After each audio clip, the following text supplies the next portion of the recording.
Dear student, Ramanujam school of studies में मैं दिवाकर भगत आप सभी का स्वागत करता हूं। आज से हम एक नया सीरीज स्टार्ट करने जा रहे हैं जो कि क्लास 10th का फिजिक्स है। क्योंकि ये बहुत सारे स्टूडेंटों के डिमांड पे ये वीडियो बनाया जा रहा है, सो हम लोग आज से फिजिक्स स्टार्ट कर रहे हैं क्लास 10th का। इस फिजिक्स के लेक्चर में, इस सीरीज में हम लोग टॉपिक डिस्कस करेंगे reflection of light, refraction of light, dispersion of light, scattering of light, electricity, magnetic effect of electric current and sources of energy। क्योंकि ये सारे टॉपिक 2-3 चैप्टर में हैं, बट यहाँ पे अलग अलग मैंने कर दिया जिससे कि आसानी से आप लोगों को समझ में आ जाए। तो आज का जो लेक्चर है ये हमारा लेक्चर बेस्ड है रिफ्लेक्शन ऑफ लाइट पे। तो बेसिकली आज के सीरीज में, आज के क्लास में हम लोग देखेंगे कि लाइट क्या है, लाइट की प्रॉपर्टीज क्या है, राइट, और रिफ्लेक्शन ऑफ लाइट का मीनिंग क्या है। So in this lecture we will learn about what is the nature of light. ये जो लाइट है किस चीज से बना होता है, is it made of particle, क्या ये पार्टिकल से बना होता है। Does a source of light emit light particle, जो सोर्स ऑफ लाइट है क्या वो लाइट पार्टिकल एमिट करता है या ये किसी तरह का तरंग है, डेट इज वेव नेचर है। या फिर और देखेंगे इसमें कि what is the characteristics of light, क्या है कि कौन कौन से कैरेक्टरिस्टिक्स होंगे लाइट के।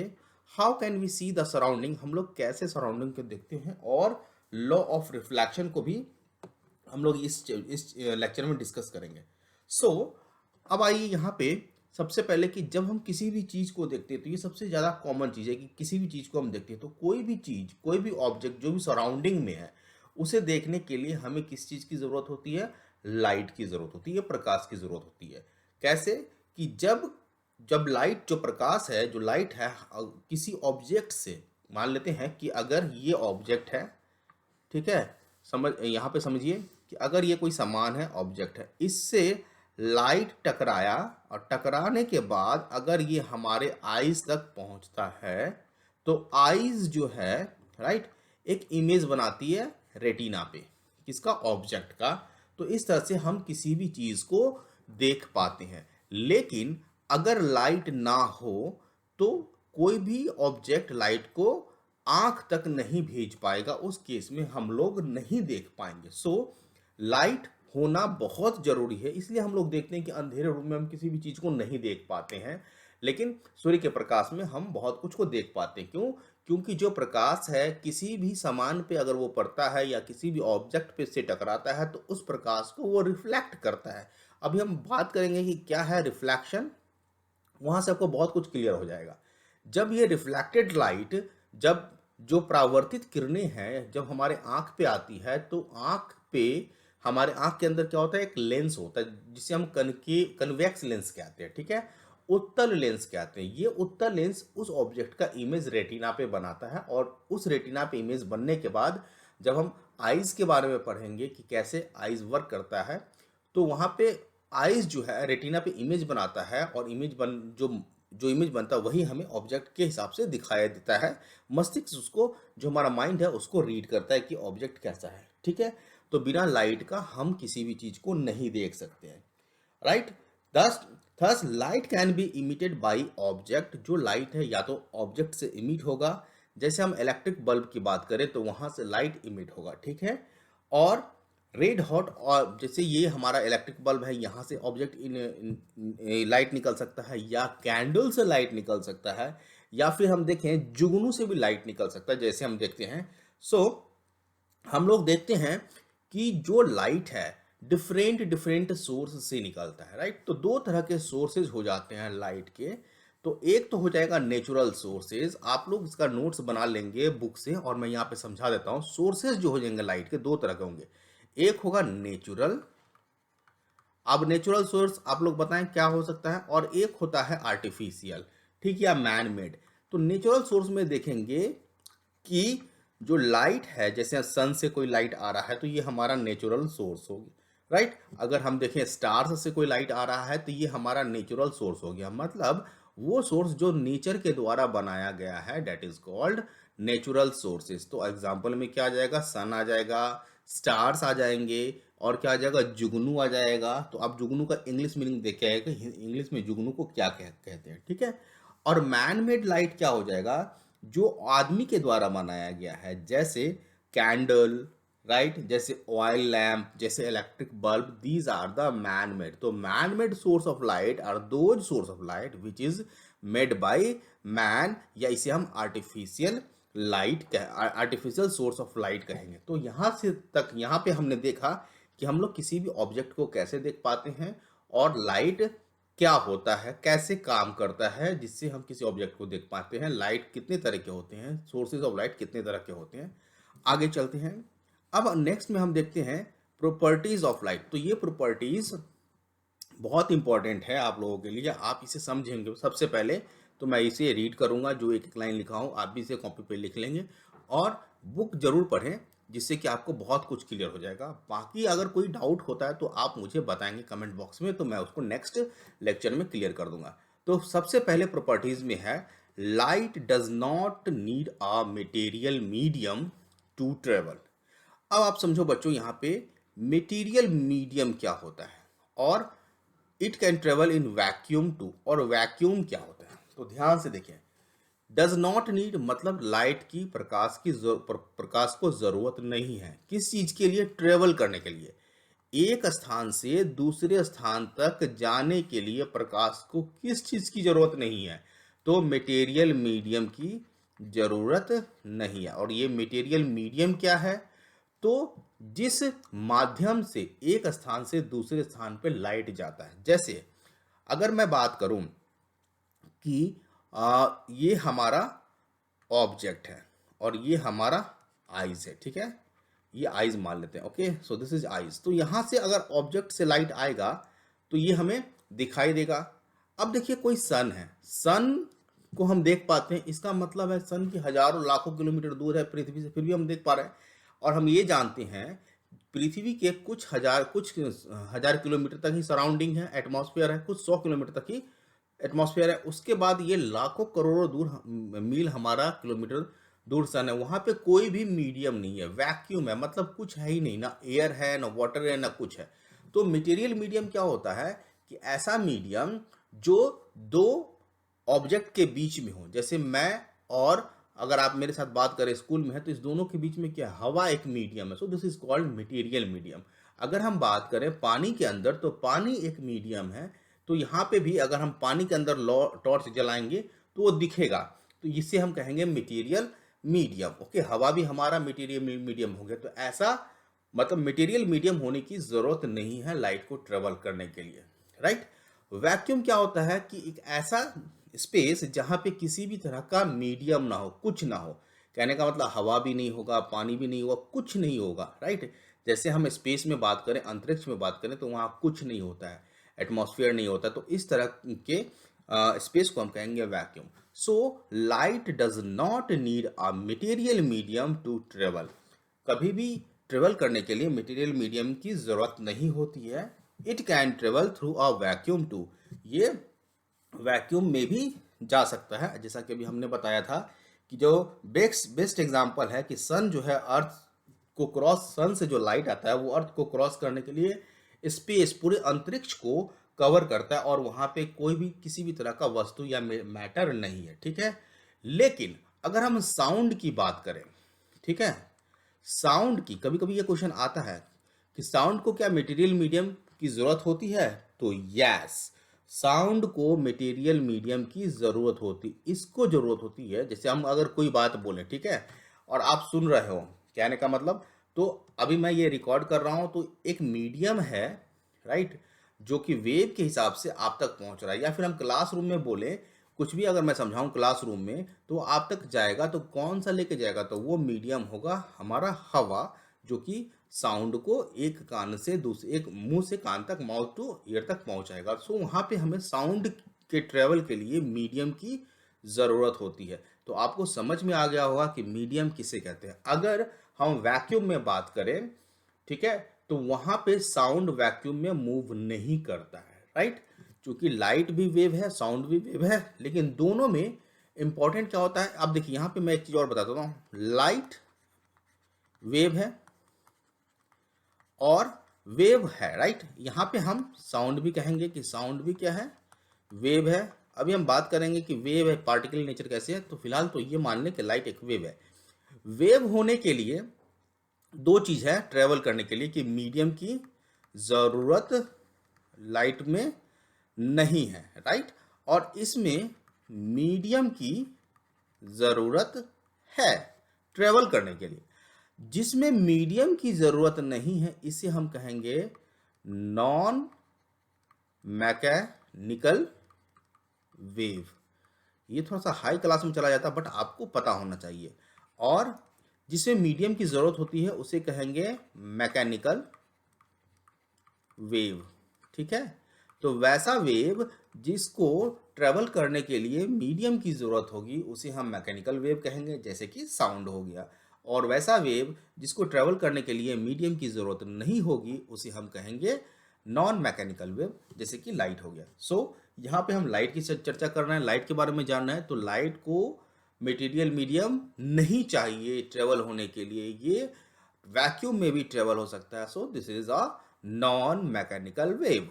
नेक्स्ट चलते हैं प्रॉपर्टीज ऑफ लाइट में, और ये बहुत इंपॉर्टेंट प्रॉपर्टीज है कि लाइट वेव्स, यहां भी अभी हम वेव्स की बात कर रहे हैं।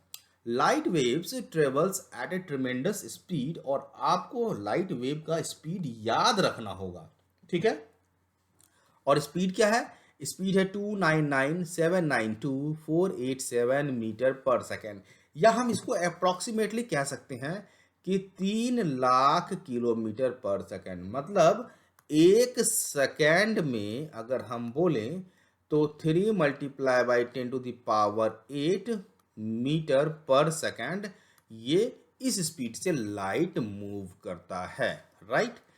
कोई भी ऑब्जेक्ट या कोई भी मटेरियल पार्टिकल कभी भी लाइट के स्पीड से मूव नहीं कर सकता। No material particle can travel at a speed greater than that of light. बहुत इंपॉर्टेंट है, आपको याद रखना है। So speed of light v is 3 × 10⁸ metre per second. चूंकि यहाँ पे ये एग्जैक्ट वैल्यू मिल रहा है, लेकिन जब हम कैलकुलेशन की बात करेंगे तो अप्रॉक्सीमेटली ले लेंगे कि ये 3 लाख किलोमीटर पर सेकेंड है, और 3 लाख किलोमीटर पर सेकेंड को 3 × 10⁸ लिखते हैं। अब जैसे जैसे देखिए 3 इंटू कितना सुना, 1 2 3 4 5 6 7 8 सुनना है।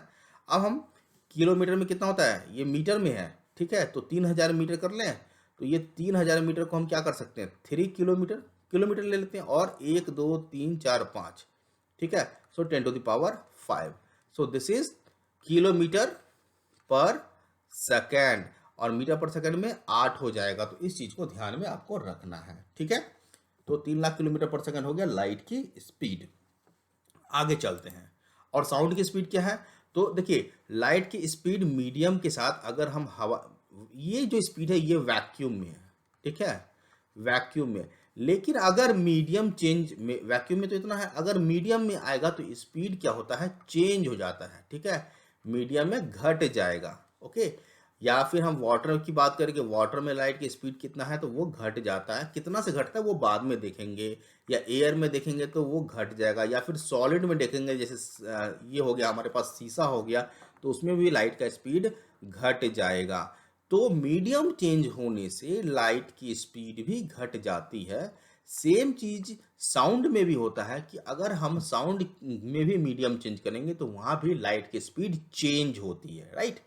यहाँ पे मैं क्या कर रहा हूँ, घट जाता है। जैसे हम बात करें साउंड की स्पीड, कि साउंड की स्पीड वैक्यूम में कितना है, तो 330 metre per second, only 330 metre per second vacuum में, ये साउंड का स्पीड है, ठीक है। मैं यहाँ पे लिख देता हूँ साउंड का स्पीड, आपका बहुत इंपॉर्टेंट है, ये याद रखना है। लेकिन एक सेकेंड में लाइट का स्पीड 3 लाख किलोमीटर पर सेकेंड, कितना अधिक है, ओके। तो इस दोनों चीज से एक क्वेश्चन बन जाता है। क्वेश्चन क्या बनता है कि जब बिजली चमकती है, जब क्रैकिंग होता है, बिजली चमकती है, तो पहले हमें साउंड सुनाई, पहले हमें लाइट दिखाई देता है बट बाद में साउंड सुनाई देता है। ऐसा क्यों?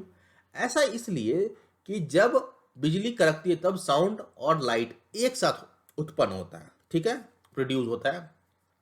साउंड बाद में सुनाई देता है, जो बिजली चमकना होता है वो पहले दिखाई देता है। क्यों?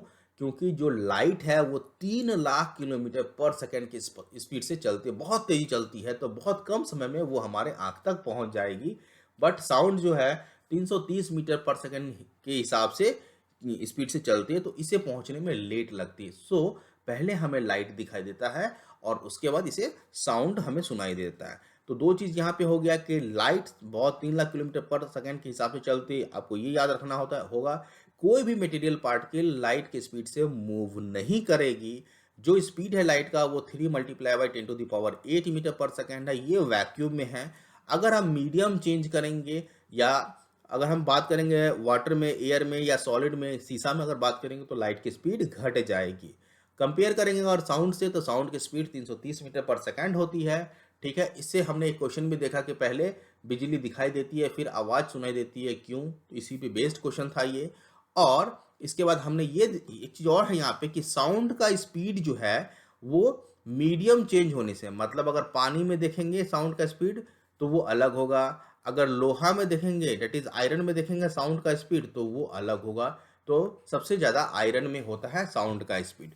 तो ये कैसे होता है, जब हम साउंड के बारे में पढ़ेंगे तो वहाँ पे हम इस चीज़ को चर्चा कर लेंगे। ठीक है, तो अभी तत्काल के लिए आप इतना ही जाने कि लाइट और साउंड की स्पीड में क्या डिफरेंस है। ओके, नेक्स्ट है प्रॉपर्टीज ऑफ लाइट में the light that enable us to see has a very small wavelength.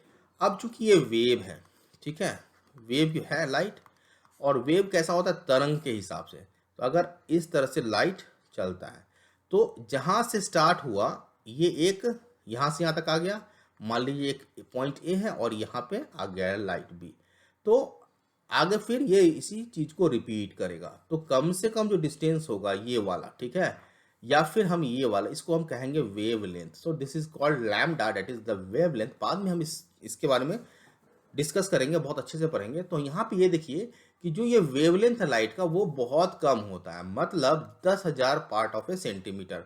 मतलब सेंटीमीटर को 10,000 पार्ट में अगर तोड़ देना तो जो आएगा वो लेंथ, वो वेवलेंथ होगा। तो आपको याद रखना कि बहुत छोटा वेवलेंथ होता है। लेकिन साउंड का जो वेवलेंथ होता है, जो हम सुनते हैं, उसका जो वेवलेंथ होता है वो मीटर सेंटीमीटर से मीटर तक हो सकता है। तो साउंड का वेवलेंथ जनरली बड़ा होता है और लाइट का वेवलेंथ बहुत छोटा होता है। तो कभी कभी कंपैरिजन में आपसे क्वेश्चन पूछा जा सकता है कि compare the properties of light and sound. तो आप यहाँ से क्वेश्चन को बना के लिख सकते हैं। जितना अभी मैंने पढ़ाया आप कॉपी पे उसे एक बार लिखने की कोशिश कीजिए। हिंदी में मैं बोल रहा हूँ, इंग्लिश में लिखा हुआ है, तो आप कॉलम बना के लिख के देखिए, हो जाएगा आपसे। 3-4 पॉइंट तो आप लिख ही लोगे इसमें। ठीक है, अब आते हैं प्रोपगेशन ऑफ लाइट। अब यहाँ पे देखिए कुछ पॉइंट्स मैं लिखा हूँ, आप इस चीज को देख लेंगे, इसके बाद एक एक पॉइंट को हम लोग डिस्कस करेंगे।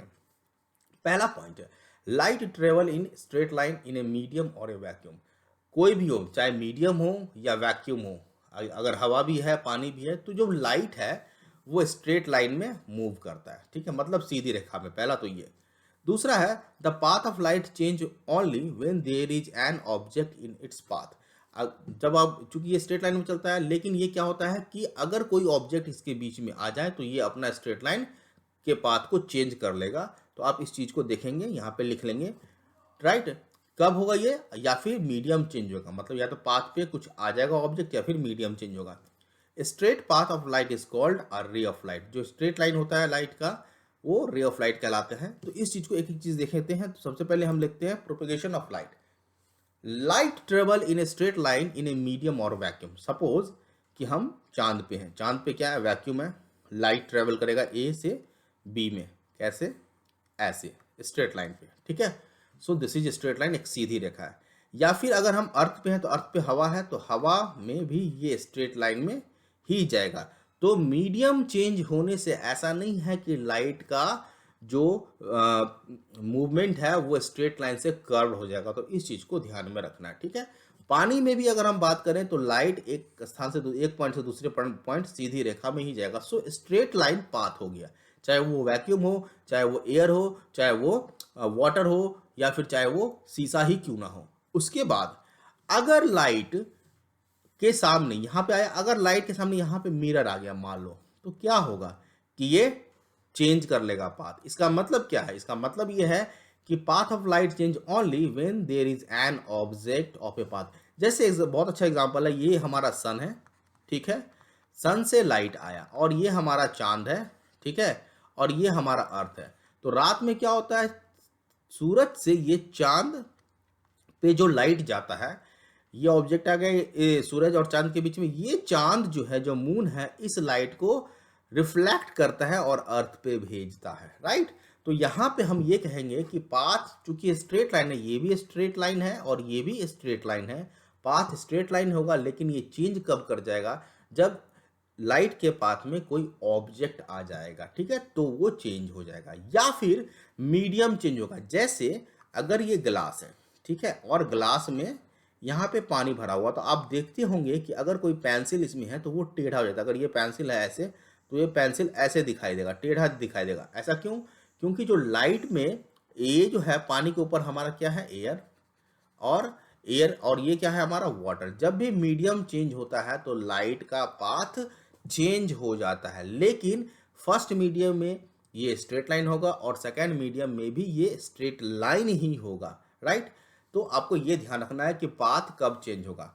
अब जो स्ट्रेट लाइन है पाथ का, उसे हम रे ऑफ लाइट कहेंगे। तो अगर हम ये फर्स्ट कहें तो ये first is a ray of light, और ऐसे बहुत सारे अगर रे बन जाते हैं, फर्स्ट, सेकेंड, थर्ड, बहुत सारे रे बन जाते हैं, इसे बंडल ऑफ लाइट को हम कहेंगे बीम ऑफ लाइट। तो आपको ये समझ में आना चाहिए कि रे ऑफ लाइट किसे कहते हैं और बीम ऑफ लाइट किसे कहते हैं, इस चीज को आप ध्यान में रखेंगे। ओके, नाउ यहाँ पे है next slide, when light bends. इस चीज को हम लोग अभी एक्सप्लेन कर लिए हैं कि लाइट बेंड्स कब करता है। तो जैसे देखिए, जब लाइट एक पॉइंट से चला और दूसरे पॉइंट पे गया, यहां से यहां तक अगर जा रहा है लाइट, ओके, तो तब तक ये स्ट्रेट लाइन में रहेगा जब तक कि कोई भी सेपरेटिंग मीडियम नहीं आ जाएगा। यहाँ पे कहने का मतलब, अगर बीच में हम यहाँ पे एक शीशा डाल दें तो लाइट बेंड हो जाएगा। लाइट कैसे बेंड हो जाएगा? अब जो लाइट ऐसे जा रहा था, सो वो ऐसे जाएगा थोड़ा सा, ठीक है, फिर यहाँ से टकराने के बाद फिर ये कैसे निकलेगा, ऐसे निकलेगा। मतलब यहाँ से ऐसे टकराने के बाद फिर ये ऐसे निकलेगा सीधा होके, राइट। तो लाइट बेंड कब होता है? जब बीच में कोई सेपरेटिंग मीडियम होगा। जैसे हम बात करें कि पानी है, ठीक है, और ये पानी है, ठीक है, और यहाँ पे कोई फिश है, तो फिश को अगर हम ऊपर से देखेंगे, अगर पानी नहीं रहता तो ये सीधा ऐसे जाता, लेकिन पानी रहने के कारण क्या हो जाएगा, यहाँ तक तो स्ट्रेट लाइन में ही जाएगा क्योंकि यहाँ पे पानी है, और जैसे मीडियम चेंज होगा ये टेढ़ा हो जाएगा। मतलब अब जो लाइट है वो हमारा कुछ ग्रीन कलर का होगा, इस तरह से होगा, देखिए ध्यान से, ऐसे होगा। So this is bending of light. तो बेंड कब करेगा लाइट? जब भी मीडियम, मतलब सेपरेटिंग मीडियम आ जाएगा लाइट के बीच में। मतलब ऑब्जेक्ट, लाइट जब भी मूव करेगा और लाइट रे के बीच में अगर कोई सेपरेटिंग मीडियम आ गया तो वो लाइट चेंज कर जाएगा। तो इस चीज को आपको ध्यान में रखना, देख लेंगे इस चीज को, ठीक है। अब है मीडियम के बारे में बात करते हैं। हमने बात किया था मीडियम, मीडियम क्या होता है? जिससे प्रकाश मूव करती है। ये एयर भी हो सकता है, ये प्रकाश के लिए एयर भी हो सकता है मूव करने के लिए, या फिर वाटर भी हो सकता है, या फिर कुछ भी नहीं हो सकता। प्रकाश जो है, लाइट जो है, वैक्यूम में भी मूव कर सकते हैं। लेकिन हम यहाँ पे मीडियम की बात कर रहे हैं। तो मीडियम तीन तरह के होते हैं: ट्रांसपेरेंट मीडियम, ओपेक मीडियम और ट्रांसुलेंट मीडियम। जैसे हम बात करें वाटर, ये वाटर है बहुत सारा, तो वाटर क्या है? ट्रांसपेरेंट मीडियम है। क्यों? क्योंकि पूरा का पूरा लाइट आराम से ट्रेवल हो जाता है, राइट। ओपेक मीडियम क्या होता है? कि एक ऐसा मीडियम जिससे लाइट ट्रेवल नहीं होगा। जैसे मैं ये प्लास्टिक बॉक्स ले लूँ या बुक ले लूँ, तो लाइट यहीं तक जाएगा, अंदर में लाइट नहीं जाएगा। Okay, so this is called transparent medium. तो लाइट वैसा मीडियम जिससे कि लाइट मूव ना करे, क्रॉस ना करे उस मीडियम को, उसे हम कहेंगे ओपेक मीडियम। और तीसरा है ट्रांसुलेंट मीडियम। ये आप बुक में डेफिनेशन देख सकते हैं। ट्रांसुलेंट मीडियम क्या होता है कि अगर हम एक पेपर ले लें या एक ग्लास ले लें, ठीक है, मान लेते हैं ग्लास ले लें, ठीक है, ग्लास में हम थोड़ा सा ऑयल लगा देते हैं, हल्का सा, तो क्या होगा, जब लाइट जाएगा ना तो ये ग्लास को पूरी तरह से क्रॉस नहीं कर पाएगा, ठीक है, थोड़ा सा क्रॉस करेगा तो धुंधला हो जाएगा। मतलब पार्शली लाइट मूव करेगा, थोड़ा सा मूव करेगा। तो इस तरह से, इस तरह के मीडियम को हम कहते हैं ट्रांसुलेंट मीडियम। तो ये मीडियम का टाइप है, आप इसे याद कर सकते हैं। क्वेश्चन बुक में इसका डेफिनेशन होगा, ऐसे आप लिख लीजिए। अगर समझने में कोई प्रॉब्लम होता है तो आप मुझे बताएंगे, मैं नेक्स्ट क्लास में इस चीज़ को डिस्कस कर लूँगा। नेक्स्ट जो है, अब है हमारा रिफ्लेक्शन ऑफ लाइट। आज हम सिर्फ रिफ्लेक्शन ऑफ लाइट के बारे में देखेंगे। लॉ ऑफ रिफ्लेक्शन क्या है ये हम कल देखेंगे, नेक्स्ट क्लास में देखेंगे, ठीक है। तब तक आप इसे अच्छा से समझ लें। देखिए, दो चीज़ होती है, एक होता है रिफ्लेक्शन और एक होता है रिफ्रैक्शन। अगर मैं बात करूँ रिफ्लेक्शन के अलावा एक और होता है रिफ्रैक्शन, FRACTION। तो यहाँ पे हम बात कर रहे हैं रिफ्लेक्शन की, FLE, FRA नहीं, ठीक है। रिफ्रैक्शन बाद में बात करेंगे। अब देखिए यहाँ पे टॉर्च है, टॉर्च से लाइट गया, ये कोई स्मूथ प्लेन है, ठीक है। इस स्मूथ प्लेन से टकरा के लाइट वापस आ गया। कहने का ये अर्थ है कि अगर लाइट किसी स्मूथ सरफेस से टकरा के बैक उसी मीडियम में आ जाता है, कहने का मतलब कि अगर ये हमारा मिरर है, ध्यान से देखेंगे, ठीक है। यहाँ से ये मीडियम मान लेते हैं कि मिरर की इस तरफ हमारा एयर है और यहाँ पे वाटर है, ठीक है, मिरर के पीछे। तो क्या होगा, लाइट गया, टकरा के वापस उसी मीडियम में आ गया, ठीक है। तो ये हमारा हो जाएगा रिफ्लेक्शन। कहने का मतलब कि जब लाइट एक मीडियम से ट्रेवल करते हुए किसी ऑब्जेक्ट पे गिरता है और वो उसी मीडियम में बेंड हो जाए, दूसरे मीडियम में ना जाए, तो उसे हम कहेंगे रिफ्लेक्शन ऑफ लाइट। लेकिन अगर ये हमारा शीशा है, शीशा का ब्लॉक है, अगर ये लाइट जा रहा है तो क्या होगा कि लाइट इस शीशा में घुस जाएगा, ठीक है। मीडियम चेंज होगा तो बेंड हो जाएगा। अभी मैंने बात किया था कि मीडियम चेंज होने पे लाइट बेंड हो जाएगा। तो जब लाइट एक मीडियम, ये मीडियम 1 है और ये मीडियम 2 है, तो एक मीडियम से दूसरे मीडियम में चला जाता है, तो उसे हम कहते हैं रिफ्रैक्शन। तो आपको यहाँ पे रिफ्लेक्शन के बारे में जानना है, अभी हम लोग रिफ्लेक्शन के बारे में चर्चा करेंगे। तो आप फिर से एक बार बता देता हूँ कि जब भी लाइट एक मीडियम से क्रॉस करते हुए किसी ऑब्जेक्ट से टकराती है और उसी मीडियम में वापस आ जाती है, तो इस फिनोमिना को कहेंगे रिफ्लेक्शन ऑफ लाइट, ठीक है। तो आज के लिए हम लोग इतना ही रखते हैं। कल हम लोग देखेंगे रिफ्लेक्शन में नॉर्मल क्या होता है, कल हम लोग देखेंगे एंगल ऑफ इंसिडेंट क्या होता है, एंगल ऑफ रिफ्लेक्शन क्या होता है, लॉ ऑफ रिफ्लेक्शन क्या होता है, और ये दो लॉ ऑफ रिफ्लेक्शन है। तो ये सब चीज़ को हम लोग कल देखेंगे। तो आज के लिए इतना ही रखते हैं। अगर आप लोगों को ये वीडियो पसंद आया हो, अगर आपको लेक्चर समझ में आया हो, तो आप हमारे चैनल को सब्सक्राइब कर सकते हैं, जिससे कि जो भी वीडियो मैं इससे रिलेटेड डालूं आपके पास नोटिफिकेशन पहुंच जाए। जब भी आप हमारे चैनल को खोलें तो एक बार उसमें प्लेलिस्ट में जाकर देख लें, वहाँ पे बहुत सारे क्लासेस के लेक्चर है, क्लास 11th के भी हैं, 10th के भी है, 9th के भी हैं। तो वहाँ पे प्लेलिस्ट सेलेक्ट करके आप किसी भी लेक्चर को देख सकते हैं, बहुत इंपॉर्टेंट है वो, राइट। तो आज के लिए इतना ही रखते हैं। हैव अ गुड डे, जय हिंद।